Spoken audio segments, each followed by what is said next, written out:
เกิดอีหยังขึ้นมื้อคืนนี้น้องอายกินข้าวบ่ได้ถึงขั้นบอกว่าจะอ้วกแตกอ้วกแตนเพราะอีหยังกับทักทายสบายดี FC ทุกๆคน FC ทุกๆท่านเรามาพบมาพอค่อยเจบ่ลาวคลิปนี้เนาะเป็นเรื่องราวเกี่ยวกับน้องอายท่านผู้ชมโอ้ยคิดว่ามื้อนี้สิบ่มีเรื่องราวเกี่ยวกับน้องอายเฮ็ดอีกแล้วว่าซั่นเด้พอซอกหาข้อมูลข่าวสารมันก็โอ้ยมันก็ค่อนข้างว่าซอกยากแน่จักหน่อยนึงท่านผู้ชมเพราะว่ามันก็บ่มีกระแสอีหยังต่างๆแล้วปัจจุบันนี้ทุกอย่างทุกทีมันก็เข้าล็อกมันลงรอยกันเรียบร้อยแล้วแต่ท่านผู้ชมเอ้ยค่อยเคลียร์ไปเคลียร์มาค่อยไปจับจุดวิดีโอนึงมื้อคืนนี้ซึ่งหลายคนอาจจะบ่ฮู้และหลายคนอาจจะบ่ให้ความสนใจว่ามันเป็นเรื่องเล็กๆน้อยๆมื้อวานนี้ในขณะที่น้องอายกำลังแต่งตนแต่งโตใส่ชุดที่สวยงามแล้วก็ขึ้นไปหาพ่ออยู่เทิงรถพ่อก็ได้เอาสร้อยคอให้ใส่ท่านผู้ชมสร้อยคอตัวนี้เป็นสร้อยคอของตัวละครลับชื่อว่าอรชรพ่อก็ได้เอาออกมาให้ลูกใส่ท่านผู้ชมแล้วก็ย่านุก็มีการถ่ายคลิปถ่ายอย่างต่างๆแล้วก็อยู่ทั้งลุงค่ะจำบ่ผิดก็เป็นตาย่าลำเนาะย่าลำย่าของน้องอายก็ได้รายงานว่ามื้อนี้กินข้าวบ่ได้ก็เบิดมื้อว่าซั่นน้องอายก็เลยว่ากินบ่ได้แล้วย่านุถามว่าเป็นหยังจึงกินบ่ได้กินบ่ได้แล้วกินแล้วมันจะอ้วกว่าซั่นเด้กินแล้วมันจะอ้วกมันอุกอังคล้ายๆคือเป็นลมแดดคล้ายๆคือเมาแดดภาษาลาวเนาะว่าเมาแดดท่านผู้ชมเนาะก็คือว่าแหละช่วงนี้มันเป็นช่วงฤดูร้อนแล้วสวัสดิ์สุดของหมอลำท่านผู้ชมหมอลำนะมันมีการเดินทางกลัวจะไปฮอดงานหนึ่งกับตอนแรกตอนเย็นลิ้นอยู่นี่ตื่นเช้ามาก็เดินทางแล้วมันร้อนเด้เนาะคันว่ารถมีแอร์มีอันปรับอากาศก็ดีไปรถบางคณะแอร์ก็บ่มีได้เปิดกระจกเอาแล้วมันก็ร้อนอุกอ้าวตั้งแต่การเดินทางแล้วไปฮอดม่องฮอดงานมันก็บ่แม่นว่าสิมีต้นไม้ทุกงานได้มันสิมีบ่อนโฮมให้เฮาอยู่ทุกม่องได้บางคนก็อยู่ในเต้นมีเต้นอยู่แต่ว่าเต้นมันก็ร้อนต้องเข้าใจสภาพท่านผู้ชมเนาะขนาดเฮาอยู่ในเฮือนในศาลนี่เปิดพัดลมใส่นึงมันก็ยังร้อนแบบนี้แล้วอันภาษาอีหยังที่หมอลำเดินทางไปเขาเอามากินกลางดิน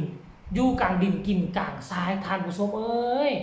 บัดนี้น้องอายก็รู้สึกร้อนรู้สึกว่าสิเป็นลมแดด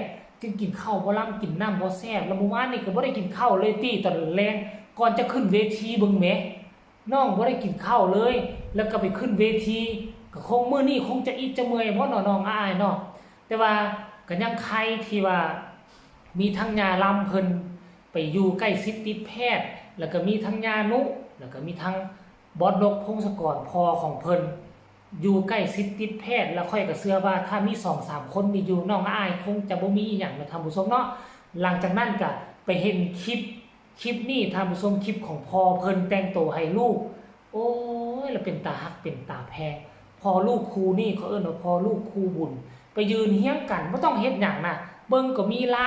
ศีหน้าราศีจับทั้งพ่อทั้งลูกบ่คิดบ่ฝันว่าสิเป็นแนวนี้นะตั้งแต่ค่อยไปเห็นพ่อลูกครูบุญก็หลายครูไปเบิ่งอุ้งอิงก็บ่โจก็หลายคนแหละอุ้งอิงก็บ่โจก็เบิ่งแล้วมันก็บ่เหมาะสมคือน่ะน้องอายกับบอสนกพงศกรท่านผู้ชมเว้ยเพราะว่าด้วยอายุอานามแน่คือน้องอายยังเป็นเด็กน้อยพอก็ยังมีเวลาที่จะชื่นชมลูกเนาะดูแลลูกคือเต้าแท้ๆสามารถกอดฮูบจูบหลับกันได้เนาะแต่ว่าน้องอุ้งอิงนี่บอสโจบ่สามารถไปเฮ็ดแนวนั้นได้เพราะว่าลูกสาวเพิ่นก็เป็นผู้ใหญ่ผู้โตแล้ว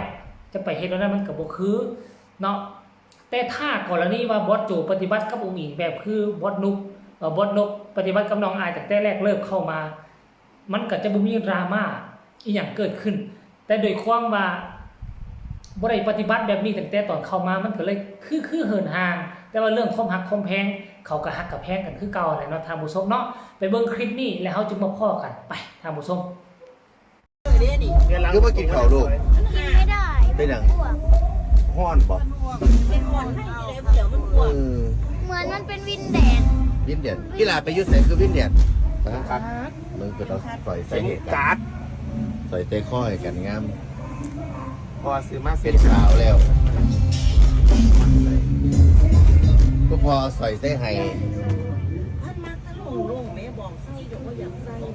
มันว่างาม อันนี้แต่ว่าใส่มันงามเลย อันนี้ใส่พอใส่ ขันของพอน่ะงามหลาย เขาพองามลายใส่อรชรเนาะ น้ำตัวบอสต้องคอยกระตุ้งเป็นหมื่นอยู่เลย เอาได้แต่ไม่จะมาบ้างงาม อันนี้เขาแกะออกจากกล้องเนาะเขาแกะงาน เอาหูเสียมือนั่นเมียถ้าหูก็เสียคางเดียวคอนว่ายหาใส่กันเหมือนวงเนาะ เตี้ยเอามื่อนั้นตุ่มหัว ขายละ3,000มันเป็นเฮ็ดเกียรติเอง ไอ้อันตุ่มหัวแม่นตุ่มหัวไอ้ก่อนที่เฮียไหมพี่สาวแม่นตุ่มหูหนูบอกกับเฮียไหมมื่อนั้นแม่ทิดตกลงกันต่างล่างน่ะเห็นบ่ล่ะ เห็นแล้วค่ะ เก็บมา หนูใครอยู่ เกียร์แล้วมันเก็บมาให้ เพิ่งอธิบายว่าเป็นตุ่มหัวไฟดอก มันบางนี่เก็บอันนึงน้อยๆมันเก็บได้ อันไหนล่ะแม่เพิ่นเขาลก ดิเพิ่นถามแม่ อันไหนแม่อันไหน หลังจากที่ทุกคนเห็นคลิปนี้ออกมาหลังจากที่บอสนุปล่อยออกมาก็มีบรรดา FC แฟนคลับเป็นห่วงเป็นใยแล้วก็ให้ความสนใจหลากหลายท่านผู้ชมเอ้ยเนาะบางคนก็เป็นห่วงเป็นใยบอกว่าให้กินข้าวกินน้ำเด้อให้ระมัดระวังแดดอย่าสุบไปตากแดดหลายอยู่โฮมแน่เนาะก็คือว่าแหละเป็นเขาว่าเป็นตัวสู้วงเป็นคนเดียวที่ดังเปี้ยงป้างประจำวงบ่ว่าจะเป็นผู้บริหารบ่ว่าจะเป็นแดนเซอร์บ่ว่าจะเป็นลูกวงบ่ว่าจะเป็นพอแม่ FC อยู่ทางนอกเขาก็บ่อยากให้เกิดอีหยังขึ้นกับศิลปินที่เขาฮักเขาห่วงเนาะเขาอยากให้บ่มีมือเจ็บมือเป็นนั่นแหละเพราะอีหยังฮู้ติเพราะว่าทุกครั้งที่มีวงเสียงวิหกไปตั้งเวทีอยู่หม้องใดก็อยากให้มีน้องอายอยู่หม้องนั้นอยากเห็นการแสดงอยากเห็นการฟ้อนการรำบ่อยากให้ขาดก็คือว่านั่นแหละถ้าวงเสียงวิหกขาดอายก็ซ้ำว่าบ่แม่นเสียงวิหกไปแสดงถ้าวงสาวน้อยขาดอุ้งอิงก็ซ้ำว่าบ่แม่นวงสาวน้อยไปแสดงนะท่านผู้ชมเนาะ2ตัว2วงนี่เป็นตัวหลักประจำวงถ้าขาดยามใดคันว่ากรณีว่าขาดเจ็บขาดเป็นเจ้าภาพและก็บรรดา FC แฟนคลับก็ยังจะพอเข้าอกเข้าใจแต่ถ้ากรณีอยู่บ่อยู่ว่า2คนนี่โตนห้านบ่ขึ้นกับวง2วงนี่แล้วจังเบิ่งโลดว่าอาจจะมีคนยกเลิกคิวงานกันละเนระนาดหรือบ่ท่านผู้ชมพวกเจ้าเชื่อว่าบ่เชื่อคือค่อยบ่ค่อยเชื่อนั้นใดถ้ากรณีว่ามือใดมือหนึงอายโตนจากเสียงวิหกแล้วไปขึ้นกับวงใหม่คนอาจจะขอยกเลิกสัญญาแล้วก็ไปซื้อจ้างไปจ้างวงอื่นที่มีน้องอายอยู่มันต้องเป็นแบบนั้นเพราะว่าคนเฮานี่เรื่องวงการหมอลำนี่ถ้าฮักไผแล้วก็จะฮักแต่ผู้นั้นจะหลงไหลแต่ผู้นั้นเอาคนอื่นมาแทนก็บ่ได้ท่านผู้ชมเนาะแต่อันนี้เป็นเรื่องสมมุติซื่อๆเนาะแต่ความจริงแล้วโอกาสที่จะเกิดขึ้นมันเป็นศูนย์สำหรับอายกับ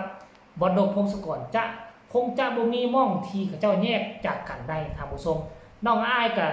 ถูกบ่มเพาะชุบเลี้ยงใหญ่โตมาจากวงนี้แล้วก็จะอยู่วงนี้ไปตลอดกาลนานค่อยเชื่อว่าแล้วนั่นพอน้องอายอาจจะเป็นรุ่นสืบทอดท่านผู้ชมเนาะ